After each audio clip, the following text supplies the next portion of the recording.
Welcome to our updated guide on how to mention multiple users in an X, Twitter post using your Android device. Let's dive into the steps.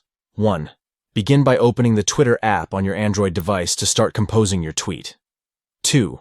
Locate and tap the plus button within the app to create a new tweet. 3.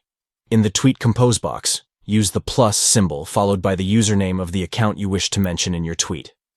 4.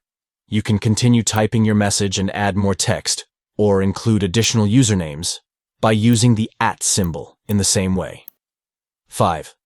Once you've finished crafting your tweet with all the mentions, simply tap the post button to share it with your followers on Twitter.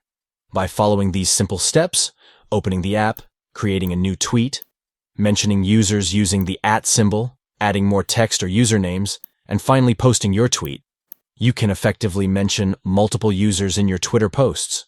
Enhance your Twitter experience by engaging with and mentioning other users in your tweets. Thank you for watching, and happy tweeting.